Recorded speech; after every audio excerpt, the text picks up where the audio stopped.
Hello, good afternoon. We're back again for day four.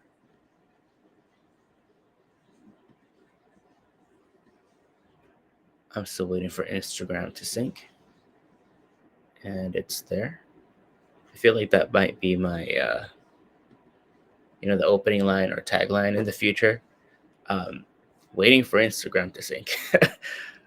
I'm actually using Restream. Um, I might have mentioned that before, but they have some really cool new features where apparently you can have an intro and an outro and everything as part of a live stream.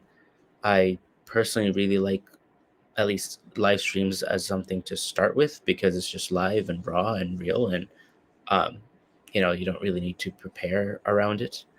Although I do expect it'll get better over time. I do want to play with those intros and outros. So today I'll just continue a little bit on marketplaces because I think that's where we left off, where my entrepreneurship journey started. Really, I have been interested in marketplaces, bringing two sides together, demand supply, and you know maybe being a middleman or just being a tool provider, helping people interact and transact and collecting a fee on top. I mean, the network that it has amazing network effects when done right. I mean, Airbnb, Turo, Facebook itself, actually, Facebook and Facebook Marketplace, YouTube, creator content, social media. A lot of these are actually very, uh, yeah, they're two-sided networks, two-sided marketplaces. Um, Stocks, bonds. I mean, those are clearly markets where you can buy and sell, and really anywhere that two, provider of a service and a taker of a service, or vice versa, interact. You can be both provider and taker as well. It's a marketplace. It's a microcosm. It's a teeny tiny economy, um, and that's where really the fundamentals get fleshed out, like fundamental economics. If you take out the macro stuff like interest rates, monetary policy, taxation, all that stuff away, and you're just like, look, you just want people buying and selling and interacting and trading. Um, that's the purest form. So when we started as a car rental company, right? We wanted to rent cars within the community and wanted to activate cars that were unused. Yeah, honestly, I was inspired by Turo. I found myself in Austin, Texas, living out of a car because I that's just something that I'm interested in, and I was jotting down the ideas for a peer-to-peer car rental marketplace, just on a napkin there, and Turo had not come to Vancouver yet. The regulations had not been updated yet. And I called up Ahmed Beti and was like, hey, let's just go start a car rental company. Knocked on many doors until finally someone was able to give us the first blanket policy for peer to peer car rentals in BC. Um, All West, or which is now Waypoint Insurance Company, they were fantastic and they were able to do it for us when so many people had no idea. Anyhow, that this might be an old story, but we went through COVID and rental we turned that down. It was very operationally intensive and we transitioned to leasing. Now, leasing was also a two-sided market. Leasing, we had to bring capital on one side, sell lease tokens or shares in the leases, or like even just raise a fund. You have to bring capital on one side, have the dealerships on the other to deploy that capital to customers. In fact, it was almost a three-way marketplace. There was three people involved. Um, we built a lot of technology to support, the interactions between all three parties and make it smoother and easier for us to operate.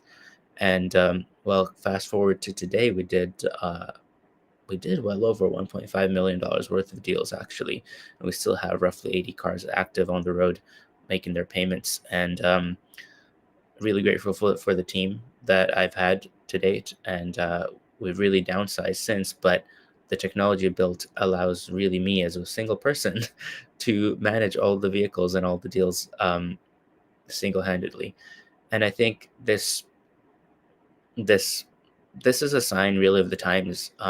AI, even though we don't actively use it, like I use it. We use it in many parts of what we do and what we're building, and it's it really does have the promise of that one person company. Now, I don't think it's exactly there yet, but the automations and the technology that is available really helps individuals and gives individuals the tools to do so much more than they ever have or had done before. Like, you don't need, like, unless you're pursuing perfection and you have customers demanding it and you're like improving your product, like, to get something started, you really don't need much anymore. Um, yeah, this takes me to Canva. I don't know if you knew, but Canva is also a marketplace. They have people, designers and artists actually that will create the work that you pay for. And then they'll on your monthly membership, and then they will pay the artists in return as well. Um, and they provide fantastic tools. Um, Figma, if you are a bit more advanced, you're willing to use that. Webflow for web design, all sorts of things. Even those have marketplaces where you can, have template designs, template sites that you can build and share and present your idea better.